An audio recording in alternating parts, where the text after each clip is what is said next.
Danes v Pomurskem dnevniku. Zagorel razgledni stolp na Sotini. Posvet o ustavnih spremembah. Razpis za sofinanciranje. Pogovor z Gregorjem Balažicem. Vreme, jutri bo sončno, zjutraj megleno.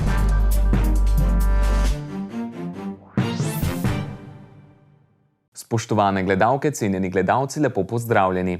Po podrtem plavajočem mlinu na Muri je Prekmurje ostalo še brez enega turističnega simbola. Na najvišji točki Prekmurja je v ponedeljek zjutraj prišlo do požara, do tal je zagorel razgledni stolp na Sotinskem bregu.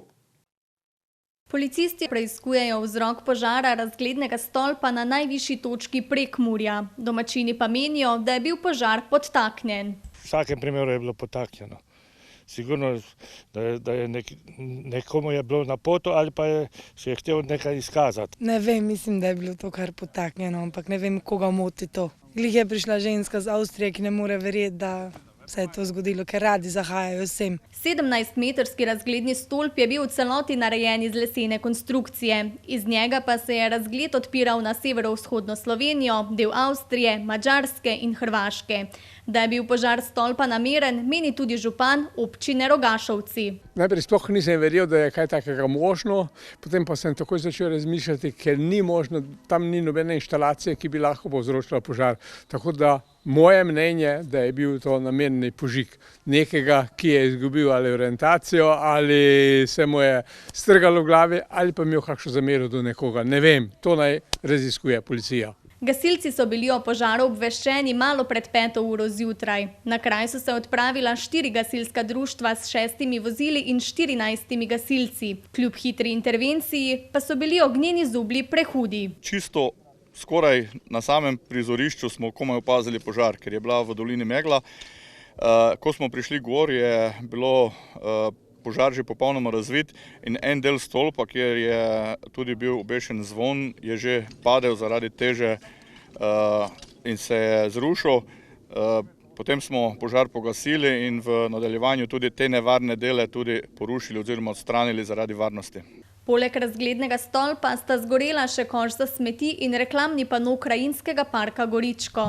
Samo gašenje je bilo zelo hitro, ker smo prišli z več vozili, smo pristopili z vseh strani in smo bi rekli v nekaj minutah požar omilili in ga potem tudi popolnoma pogasili oziroma zalili tleče dele, tako da sama intervencija je trajala zelo kratko. Potem pa še smo zaradi varnosti odstranili določene dele, da ne bi prišlo do kakšnih poškodb, predvsem gledalcev, ki prihajajo. Kot so sporočili iz policijske uprave Murska Sobota, je po nestrokovni oceni nastalo za okoli 25 tisočakov škode. Razgledni stolp na Sotinskem bregu je bil sicer zgrajen leta 1998, vendar iz navadnega lesa. Zato so ga morali zaradi trohnobe leta 2009 zamenjati z impregniranim lesom. Za nas domačine je to bil dejansko začetek nekega turizma oziroma prepoznavanja goričkega najvišjega hriba v Prekmurju. Sotina pa cela občina se s tem malo identificira in zelo radi grejo, ker je razgled na okoliške kraje zelo lep, ker smo pač najvišje, pa še pokrajina je lepa, zanimiva. Pred leti smo zgradili tudi asfaltno cesto, tako da tisti, ki ne morejo peš, se lahko tudi pripeljejo gor.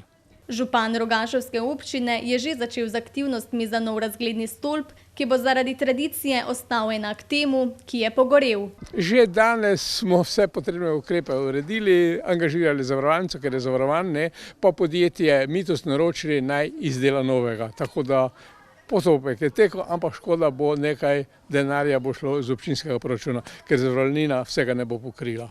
Upa pa, da bi spomladi že lahko imeli otvoritev novega razglednega stolpa, ki bo prav tako privabil številne domače in tuje obiskovalce. Predsednik vlade dr. Robert Golob je včeraj s koalicijskimi in opozicijskimi predstavniki strank in vodij poslanskih skupin opravil posvet o morebitnih spremembah volilne zakonodaje in drugih ustavnih spremembah. Izkazalo se je, da bi se peterica strank glede določenih vprašanj morda lahko poenotila. Robert Golob je po posvetu dejal, da bi soglasje za spremembo ustave morda najhitreje dosegli pri razbremenitvi ustavnega sodišča, prenosu pristojnosti imenovanja sodnikov na predsednika republike in objavi občinskih dokumentov v uradnih listih. Potencialno bi se stranke morda lahko poenotile tudi glede skrajšanja in poenostavitve postopka imenovanja vlade in ministrov iz dvofaznega v enofazni postopek. Na nek način je situacija idealna, tudi zaradi tega, ker je v parlamentu sorazmerno malo strank in je usklajevanje zato mogoče lažje, vsekakor pa bolj predvidljivo. Tudi na današnjem posvetu se je to pokazalo kot prednost. To ne pomeni, da smo že danes dosegli soglasje ali pa široko soglasje, ne. Ampak pokazalo se je to, da je ta proces smiselno začeti in da lahko verjamemo, da bo dal tudi rezultate. Rezultati so lahko veliki, lahko bojo malo manjši, ampak rezultati zagotovo bojo. Napovedal je, da si bo vlada v sodelovanju s parlamentarnimi strankami prizadevala za dialog in široko javno razpravo, v katero se bodo lahko vključili državljani, civilna družba in strokovna javnost. Koraki v tej smeri so že bili storjeni, v roku 1 leta do leta in pol pa bi moralo biti jasno, ali so spremembe volilnega sistema v smeri okrepljene vloge volivcev v tem mandatu dejansko možne. Na mizi sta bili tudi ukinitev državnega sveta in ustanovitev pokrajin. Dinamika za ta lažji del, verjamem, da bi lahko ta lažji del zaprli v 6 mesecih.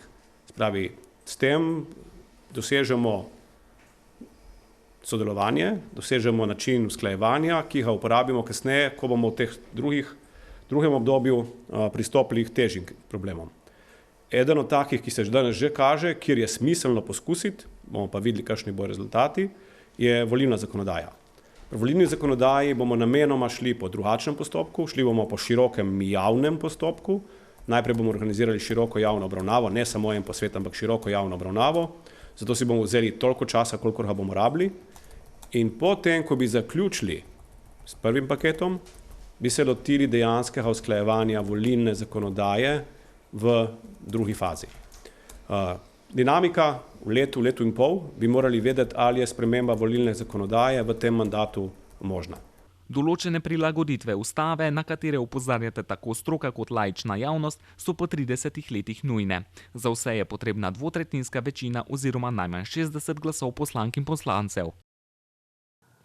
V Uradnem listu Republike Slovenije je bil pred dnevi objavljen javni razpis za sofinanciranje znanstveno-raziskovalne, izobraževalne dejavnosti ter tehnične kulture v mestni občini Murska Sobota v letu 2022. Odprt je vključno do 7. novembra.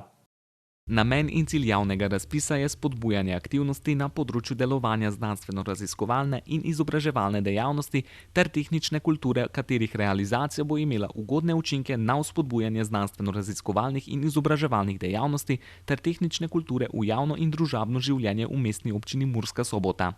Na razpis se lahko prijavijo prijavitelji, ki izvajajo dejavnost na področju izobraževalne, znanstvene in raziskovalne fundacije, tehnične kulture na področju elektrotehnike in telekomunikacij, pravne osebe zasebnega prava, pravne osebe javnega prava in samostojni podjetniki. Prijavitelji pa morajo izpolnjevati nekaj pogojev. Sedež oziroma stalno prebivališče na območju mestne občine Murska Sobota, ne smejo imeti neizpolnjenih pogodbenih obveznosti do mestne občine, če so v preteklosti od občine prejeli sredstva. Dejavnosti izvajajo na področju mestne občine Murska Sobota in imajo zagotovljene materialne, prostorske, kadrovske in organizacijske pogoje za izvedbo projekta.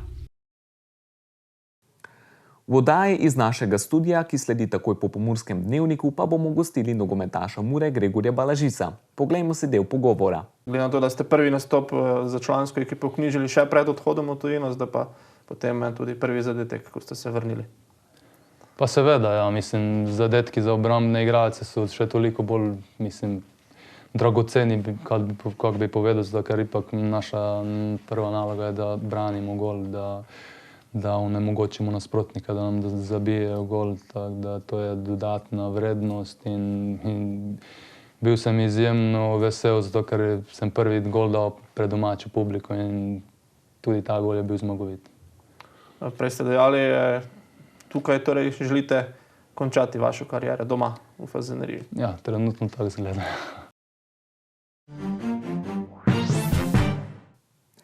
Za konec pa še preverimo, kakšno vreme nas čaka jutri.